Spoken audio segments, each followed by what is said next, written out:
Praise the lord. యేసు రక్తమే జయము. మన రక్షకుడు మన విమోచకుడైన యేసుక్రీస్తు పరిశుద్ధ నామములో అందరికీ వందనాలు.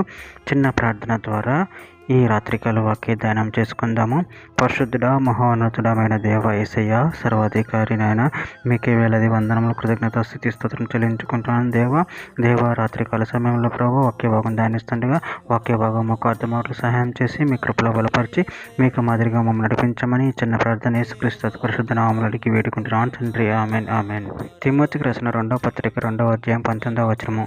ఆయనను దేవుని యొక్క స్థిరమైన పునాది నిలకడగా ఉన్నది, ప్రభు తన వారిని ఎరుగును అనున్నది, ప్రభు నామమును ఒప్పుకొని ప్రతి వాడును దుర్నీతి నుండి తొలగిపోవాలను అనున్నది. ఆమెన్. దేవుడి వాక్య భాగం దీవించును గాక. ప్రభు నందు ప్రియులారా, ఇక్కడ వాక్య భాగంలో గమనించినట్లయితే ఆయనను దేవుని యొక్క స్థిరమైన పునాది నిలకడగా ఉన్నది, ప్రభు తన వారిని ఎరుగును అనున్నది, ప్రభు నామమును ఒప్పుకొని ప్రతి వాడును దుర్నీతి నుండి తొలగిపోవాలను అనున్నది.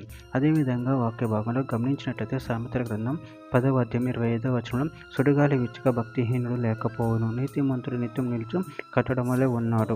యెషయా గ్రంథం 28వ అధ్యాయం 16వ వచనంలో ప్రభువు యెహోవా ఇలాగున సెలవిచ్చుచున్నాడు, సీయోనులో పునాదిగా రాతిని వేసిన వాడును నేనే, అది పరిశోధింపబడిన రాయి, అమూల్యమైన తలరాయి, బహు స్థిరమైన పునాది అయిన మూలరాయి అయి ఉన్నది, విశ్వసించువాడు కలవరపడడు. లూకాసు వార్త 6వ అధ్యాయం 48వ వచనం. వారి ఇల్లు కట్టవలనని ఎండగా లోతుగా త్రవ్వి బండ మీద పునాది వేసిన వాడిని పోలి ఉండును. వరద వచ్చి ప్రవాహం ఆ ఇంటి మీద పొడిగా కొట్టినను, అది బాగుగా కట్టబడినందున దాన్ని కదిలింపలేకపోయిను. కొరింథీయులకు రాసిన మొదటి పత్రిక 3వ అధ్యాయం 10-11 వచనాలు. దేవుడు నాకు అనుగ్రహించిన కృప చొప్పున నేను నేర్పలేని శిల్పకారుని వలె పునాది వేసి మరి ఒకడు దాని మీద కట్టుచున్నాడు. ప్రతివాడు దాని మీద ఎలాగో కట్టుచున్నాడో జాగ్రత్తగా చూచుకొనవలెను. వేయబడిన తప్ప మరి ఒక పునాది ఎవడును వేయనేరడు.